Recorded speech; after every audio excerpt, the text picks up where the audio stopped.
Hello and I welcome you to Vigyan Recharge. हमारी धरती से जीवन का सफाया यानी मास एक्सटिंक्शन 5 बार हो चुका है, तो अगला मास एक्सटिंक्शन कब होगा? क्या ये बात हमें पता है? बिल्कुल पता है। और जिन लोगों ने भी मास एक्सटिंक्शन की भविष्यवाणी की या उसकी कैलकुलेशन की, उनकी रिसर्च को अमेरिका ने पूरी तरह से दबा दिया, जिसके पीछे का कारण था अमेरिका के द्वारा इस्तेमाल की जा रही हार्प टेक्नोलॉजी और प्लेनेट एक्स का इंडियन एस्ट्रोलॉजी के साथ कनेक्शन। लेकिन क्या मैं जो बात बोल रहा हूँ इसको साबित किया जा सकता है? बिल्कुल। क्या इसके सबूत हैं? बिल्कुल हैं। तो चलिए आज आपको बताता हूँ उस वैज्ञानिक के बारे में और उनके द्वारा दिए गए सबूतों के बारे में जो ये बात साबित करते हैं कि अगला मास एक्सटिंक्शन कब होगा। क्योंकि जो कैलकुलेशन उन्होंने कर दी उसके साथ पिछले 5 मास एक्सटिंक्शन का जो समय है वो बिल्कुल मैच कर रहा है और उन्होंने छठा भी प्रेडिक्ट कर दिया है। लेकिन उनकी जानकारी को सरकार छुपा रही है। आइए जानते हैं क्या है पूरा माजरा। पृथ्वी पर जीवन को 380 करोड़ साल हो गए हैं और अगर हिसाब लगाया जाए तो पृथ्वी पर पैदा हुई सभी प्रजातियों में से 99% प्रजातियां मिट चुकी हैं, जिसके पीछे का कारण है 5 मास एक्सटिंक्शन। लेकिन इसकी टेंशन हम क्यों लें? जो हो गया सो हो गया। हम काहे यहाँ बैठकर इस चीज को डिस्कस कर रहे हैं? वो इसलिए भाई साहब क्योंकि छठा मास एक्सटिंक्शन शुरू हो चुका है। अब ये मास एक्सटिंक्शन कभी तो कई सालों तक चलते हैं और कभी एक झटके में पृथ्वी पर जीवन का सफाया कर देते हैं। लेकिन क्या हम इसे रोक सकते हैं? शायद और शायद नहीं भी। पर ऐसा क्यों? इसका जवाब तो आपको वीडियो में खुद ही मिल जाएगा। अगर आप मोटा माटी हिसाब निकालो कि धरती पर होने वाली घटनाओं में से सबसे ज्यादा जीवन को खतरा किस चीज से है, तो आप ये पाओगे कि जीवन को सबसे ज्यादा खतरा है हमारे द्वारा की जा रही कलाकारियों से। यानी कि हम जो कलाकारी करते हैं, वायरोलॉजी की दुनिया में जो कलाकारी करते हैं, जिसकी वजह से कोविड-19 पैंडेमिक आया था। मेरा इशारा समझ रहे हो ना? हाँ, आप हुई वैसे समझदार। तो ह्यूमन पॉपुलेशन का सफाया करने के लिए या तो पैंडेमिक आ जाए और दूसरा है भूकंप यानी अर्थक्वेक। अब यहाँ पर ये सवाल आता है कि अगर हमारी सरकारों को ये बात पता है कि मास एक्सटिंक्शन कब होगा, कैसे होगा, तो वो इससे बचने के लिए कुछ कर क्यों नहीं रही हैं? ये तो बहुत ही आसान सवाल है। देखिए, भूकंप की प्रेडिक्शन के लिए हमने विज्ञान के 2 डिपार्टमेंट पाले हुए हैं। एक है सिस्मोलॉजी और दूसरा है जियोलॉजी यानी सिस्मोलॉजिस्ट और जियोलॉजिस्ट। ये वो क्रांतिकारी लोग हैं जिनका यही काम है जो हमें ये बताएं कि धरती के पेट में हो रही गुड़गुड़ के पीछे क्या कारण है और अगली गुड़गुड़ कहां और कब होगी। लेकिन मजे की बात ये है कि इन दोनों डिपार्टमेंट का सक्सेस रेट मात्र 1% है। यानी इतनी तरक्की करने के बाद भी हमारे वैज्ञानिक ना तो भूकंप की टाइमिंग बता सकते हैं और ना ही उसकी लोकेशन बता सकते हैं। अब यहाँ पर आपके दिमाग में एक सवाल आया होगा, तो फिर इस टेक्नोलॉजी का फायदा ही क्या? और आखिर क्यों इतनी तरक्की के बाद भी भूकंप की प्रेडिक्शन में हमें कामयाबी नहीं मिल रही? क्योंकि कामयाबी तो तब मिलेगी ना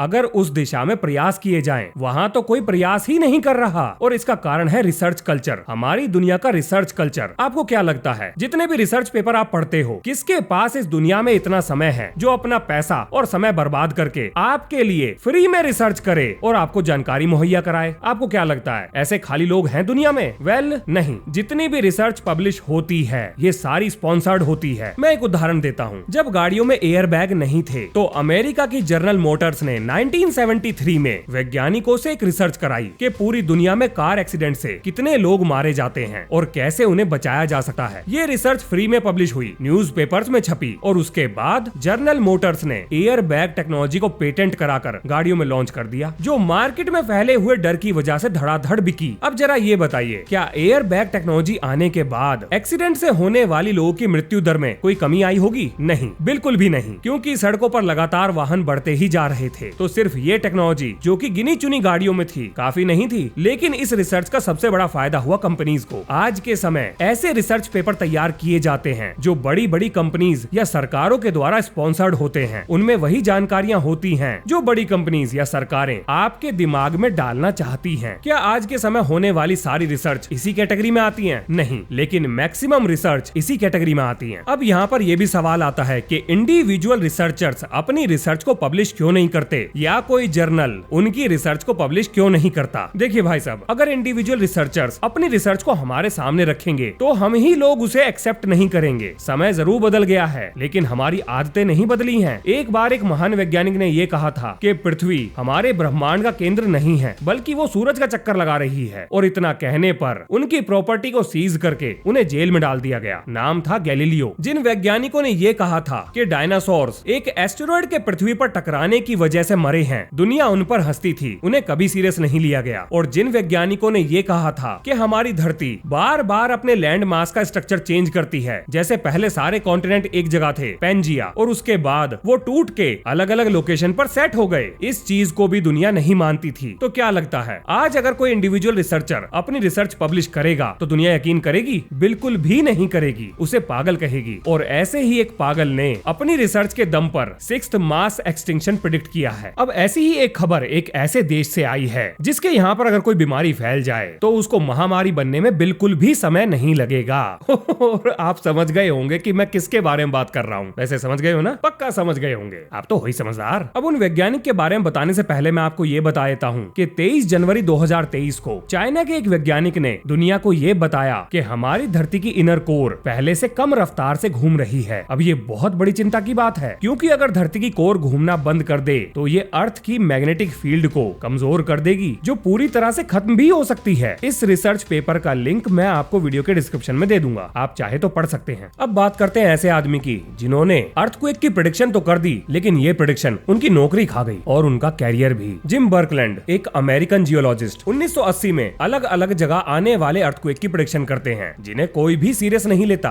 और ये सब देखकर ये वैज्ञानिक इतना चिढ़ जाता है कि कहते हुए अपने घर निकलता है, मरो ससुरो, तुम भूकंप से ही मरो। लेकिन ये तब चर्चा में आ गए जब इन्होंने अक्टूबर 13, 1989 को नॉर्दर्न कैलिफोर्निया में 14 से 21 अक्टूबर के बीच में अर्थक्वेक आने की भविष्यवाणी की थी। तो क्या अर्थक्वेक आया? बिल्कुल आया। अक्टूबर 17 को रिक्टर स्केल पर 6.9 मैग्नीट्यूड का अर्थक्वेक नॉर्दर्न कैलिफोर्निया को हिट करता है। अब देखो, अगर ऐसी प्रेडिक्शन भारत में की जाती तो इन्हें गाजे बाजे के साथ ऊंची गद्दी पे बिठाते हुए इनसे सवाल पूछा जाता कि महाराज आगे आगे क्या होगा, जरा अपनी ज्ञान दृष्टि डालें। अब आपको क्या लगता है कि अमेरिका में क्या हुआ होगा? और अगर आप ये सोच रहे होंगे कि अब तो इनके ही चर्चे होने थे, तो आप बिल्कुल सही हैं। आइए बताता हूँ क्या हुआ था। इसके बाद इनका डिपार्टमेंट इस प्रेडिक्शन के लिए इन्हें सस्पेंड कर देता है और सरकार इन्हें सलाह देती है कि अगर इन्हें नौकरी करनी है तो ये इस तरह की प्रेडिक्शन बंद कर दें। अब आप यहाँ पर सोच रहे होंगे कि ये आदमी तो लोगों को बचने का मौका दे रहा था, तो सरकार इसके खिलाफ काम क्यों करने लगी? इसके पीछे सरकार ने एक्सप्लेनेशन दी कि ये आदमी मास पैनिक क्रिएट कर सकता है, इसीलिए इसे मुंह बंद रखने की सलाह दी गई। लेकिन सरकार इससे ये भी तो पूछ सकती थी कि आखिर इसने ये प्रेडिक्शन कैसे करी। इसकी ये जानकारी बहुत लोगों की जान बचा सकती थी, लेकिन सरकार ने ऐसा नहीं किया, क्योंकि इन्होंने जो बात कही थी उस पर मेन स्ट्रीम जियोलॉजिस्ट को भरोसा नहीं था। तो आखिर इन्होंने ऐसा क्या बताया? इन्होंने ये बताया कि धरती पर आने वाले अर्थक्वेक प्लेनेट की अलाइनमेंट, सूरज पर हो रही एक्टिविटी और मून के द्वारा टाइडल स्ट्रेस की वजह से आते हैं। जबकि मेन स्ट्रीम वैज्ञानिक ये मानते थे कि अर्थक्वेक धरती के अंदर हो रही सिस्मिक एक्टिविटी की वजह से आते हैं, जो प्रेशर की वजह से होती है। एक मिनट के लिए जरा आप ये सोचिए कि जो मेन स्ट्रीम साइंटिस्ट बता रहे थे वो तो अर्थक्वेक की एक्सप्लेनेशन है, उसकी प्रेडिक्शन नहीं। तो आखिर मेन स्ट्रीम साइंटिस्ट ने कितने अर्थक्वेक प्रेडिक्ट किए थे? 0। लेकिन जो आदमी प्रेडिक्ट कर रहा था उसकी बातों पर वो यकीन नहीं करते थे, क्योंकि उस आदमी के विचार मेन स्ट्रीम साइंटिस्ट से मैच नहीं कर रहे थे। तो क्या इस आदमी ने अपनी प्रेडिक्शन बंद कर दी? नहीं, बिल्कुल भी नहीं। इसने 1994 में सैन फ्रांसिस्को हिट करने वाले अर्थक्वेक की प्रेडिक्शन पहले ही कर दी थी। और कमाल की बात यह है कि अर्थक्वेक आया और ये प्रेडिक्शन सही होते ही इन्हें नौकरी से निकाल दिया गया। लेकिन ऐसा नहीं है कि इन्हें किसी ने सीरियस नहीं लिया था। जिन लोगों ने इनकी बातों पर ध्यान दिया, मैं वैज्ञानिक कम्युनिटी की बात कर रहा हूँ, जो इंडिविजुअल रिसर्च करते हैं, मानवता की भलाई के लिए काम करते हैं। उनमें से एक थे केविन मार्टिन, जो एक मीटियोलॉजिस्ट थे। मीटियोलॉजिस्ट ये विज्ञान की वो बिरादरी है जो मौसम के पैटर्न्स, आने वाली बरसात, सूखा, बाढ़, तूफान, इन चीजों का अंदाजा लगाते हैं। अब केविन मार्टिन जिम बर्कलैंड की बातों को बहुत सीरियसली ले रहे थे, तो उन्होंने ये सोचा कि अगर जिम की बातों पर यकीन किया जाए तो जरा गौर करते हैं कि जिस समय ये अर्थक्वेक आए उस समय ग्रहों की अलाइनमेंट, सूरज पर होने वाली सोलर एक्टिविटी और वेदर पैटर्न क्या था, यानी मौसम का क्या पैटर्न था। और जब इन्होंने इस चीज को स्टडी किया तो अपनी स्टडी के आधार पर केविन मार्टिन ने अर्थक्वेक प्रेडिक्ट कर दिया। क्या लगता है, क्या अर्थक्वेक आए होंगे? बिल्कुल आए, ठीक उसी समय पर आए जिस समय के लिए केविन ने उनको प्रेडिक्ट किया था, जिनमें से एक था 2004 में इंडियन ओशन में आया हुआ सुनामी अर्थक्वेक। इसके बाद इन्होंने जो राज खोला उसने पूरी दुनिया में हलचल मचा दी। शायद आपने भी उसका नाम सुना हो, हार्प। अमेरिका द्वारा बनाया गया हार्प, जो दुनिया में किसी भी कोने में किसी भी समय पर प्राकृतिक आपदा ला सकता है। इसका नाम आपने जरूर सुना होगा। पहली बार हार्प पर केविन मार्टिन ने ही इल्जाम लगाया था कि अमेरिका ने एक ऐसा हथियार बना लिया है जो धरती पर प्राकृतिक आपदाएं ला सकता है। 3 सितंबर 2013 को नॉर्थ कोरिया में 6.3 मैग्नीट्यूड का अर्थक्वेक हिट करता है और साउथ कोरियन अथॉरिटीज ये कहती हैं कि ये अर्थक्वेक नेचुरल नहीं था बल्कि आर्टिफिशियल था। इसके बाद नॉर्थ कोरिया कहता है कि उसने 15 किलो टन का हाइड्रोजन बॉम्ब अंडरग्राउंड टेस्ट किया है, जिसकी वजह से ये अर्थक्वेक आया था। अब जैसे ये खबर अमेरिका पहुंचती है, वहाँ के सारे अर्नेल, कर्नेल, जर्नैल पेंटागन में इधर से उधर गुलाटियां मारते हुए एक दूसरे पर इल्जाम लगाना शुरू कर देते हैं। ये तो उनका रोज का था, उनके कान खड़े हो जाते हैं। और अक्टूबर 2017 को North Korean nuclear test facility जमीन के अंदर कोलैप्स कर जाती है, धस जाती है, क्योंकि न्यूक्लियर टेस्ट फैसिलिटी को एक अर्थक्वेक हिट करता है। इसमें 200 से ज्यादा लोग मारे गए थे, जिसमें से ज्यादातर नॉर्थ कोरियन न्यूक्लियर साइंटिस्ट थे। इस घटना के तुरंत बाद Kim Jong Un, self proclaimed supreme leader Kim Jong I need a break. क्या है यार, ये क्या चल रहा है? हम यह दुनिया का चैप्टर निपटा रहे हैं और वीडियो सीरियस टोन नहीं पकड़ रही। वैसे मैं इस लाइन को एडिट करने वाला था, क्योंकि अक्सर रिकॉर्डिंग के टाइम पे ऐसी मिस्टेक्स होती ही रहती हैं। लेकिन मेरा मन करा कि आपको भी पता लगना चाहिए कि आखिर वीडियो रिकॉर्डिंग में या वीडियो रिकॉर्डिंग करते हुए किस तरह का मूड रहता है। चलो वापस चलते मुद्दे पर। इस घटना के तुरंत बाद किम जोंग उन साउथ कोरिया और अमेरिका के साथ समझौते की टेबल पर आकर बातचीत करने के लिए राजी हो जाता है। क्योंकि नॉर्थ कोरिया के ज्यादातर वैज्ञानिक मारे जा चुके थे, तो किम के पास ऐसा करने के अलावा और कोई चारा भी नहीं बचा था। लेकिन जरा सारी चीजों पर गौर करिए, आपको ऐसा नहीं लगता कि नॉर्थ कोरिया न्यूक्लियर टेस्ट करता है, अमेरिका को खबर लगती है और एक अर्थक्वेक उसी जगह जाकर हिट करता है जहां नॉर्थ कोरियन न्यूक्लियर फैसिलिटी बनी हुई थी, अंडरग्राउंड फैसिलिटी बनी हुई थी। और अगर आपको इन सारे घटनाक्रमों पर शक हो रहा है तो आप सही हो, क्योंकि इसका इल्जाम बाद में चलकर हार्प पर ही लगाया गया था, यानी अमेरिका का सीक्रेट हथियार। अब सबसे पहले मार्केट में उड़ने वाली खबर के ऊपर ध्यान देते हैं। तो इंडिविजुअल रिसर्चर्स के अनुसार ये highly advance sonic weapon sound wave की मदद से अपर एटमॉस्फेयर को हीट कर सकता है, यानी गर्म कर सकता है, यानी आयनोस्फेयर में हलचल पैदा कर सकता है। लेकिन अमेरिका आयनोस्फेयर की हलचल में इतना ज्यादा इंटरेस्टेड क्यों है? क्या ये हलचल अर्थक्वेक से जुड़ी हुई है? वेल, बहुत सारे रिसर्चर्स का ऐसा मानना है कि अर्थ का आयनोस्फेयर इनडायरेक्टली मौसम और अर्थक्वेक से जुड़ा हुआ है। अब जरा यहाँ पर अमेरिका का भी पॉइंट ऑफ व्यू जान लेते हैं। उनके हिसाब से हार्प यानी high amplitude active auroral research program civilians और मिलिट्री के कम्युनिकेशन को बेहतर बनाने के लिए शुरू किया गया है।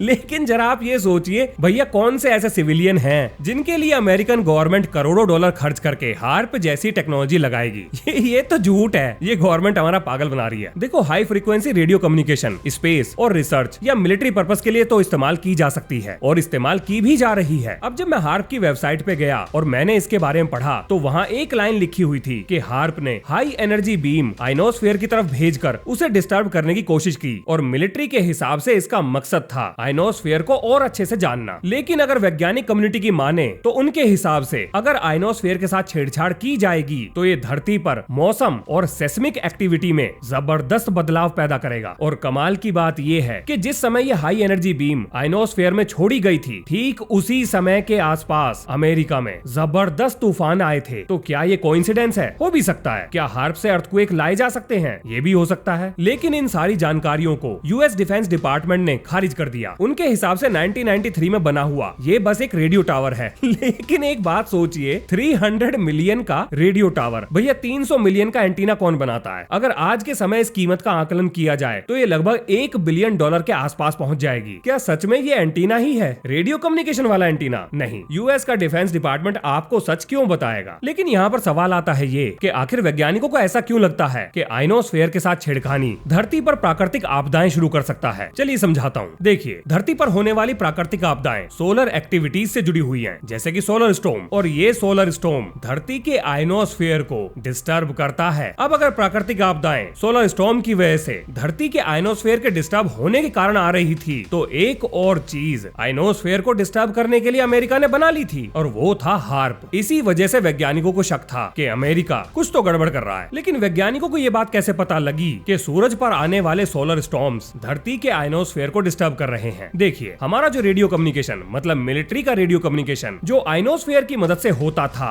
सोलर स्टॉर्म्स के दौरान वो बहुत ज्यादा डिस्टर्ब हो जाता था। उदाहरण के लिए आज के समय या वर्ल्ड वॉर 2 का समय भी अगर ले लिया जाए तो कोई भी देश सोलर स्टॉर्म के आसपास किसी भी दूसरे देश पर हमला करने का जोखिम नहीं उठाता था, आज भी नहीं उठाते। और उसका कारण है कम्युनिकेशन सिस्टम का ठप हो जाना। क्योंकि अगर सोलर स्टॉर्म के दौरान धरती का आयनोस्फेयर बहुत ज्यादा हलचल पैदा कर दे तो हमारे कम्युनिकेशन सिस्टम पूरी तरह से ठप पड़ सकते हैं। अब एक हवाई जहाज जो कि बादलों के ऊपर उड़ रहा है, जिसे नीचे का कुछ भी नहीं दिख रहा, अगर वो अपने कंट्रोल और कमांड सेंटर से कांटेक्ट में ही नहीं रहेगा तो वो हमला कैसे करेगा? अब जैसे ही अमेरिकी वैज्ञानिकों को इस बारे में और जानकारी मिली तो अमेरिकी सरकार ने अपने एक रेडियो इंजीनियर जॉन नेल्सन को सोलर फ्लेयर को प्रेडिक्ट करने के लिए एक मेथड बनाने को कहा। लेकिन जॉन नेल्सन को जो रिसर्च करने के बाद पता लगा वो और भी शॉकिंग था, क्योंकि जॉन नेल्सन के हिसाब से रेडियो कम्युनिकेशन का डिस्टर्बेंस सिर्फ सूरज पर होने वाली एक्टिविटीज की वजह से नहीं, बल्कि बड़े बड़े ग्रहों की पोजीशन की वजह से भी हो रहा था, जैसे कि जुपिटर, सैटर्न और नेपट्यून। यानी ये बात तो ठीक थी कि सूरज की एक्टिविटी कम्युनिकेशन को डिस्टर्ब कर रही थी, लेकिन सूरज से भी ज्यादा ग्रहों की पोजीशन इस कम्युनिकेशन के डिस्टर्बेंस के पीछे का कारण थी। अब ये सच में शॉकिंग था, क्योंकि हमारी फिजिक्स में ऐसी कोई भी चीज नहीं जो इस फिनोमेना को एक्सप्लेन कर सके। अब नेल्सन ने यहाँ पर एक और स्ट्रेंज चीज ऑब्जर्व करी, वो ये थी कि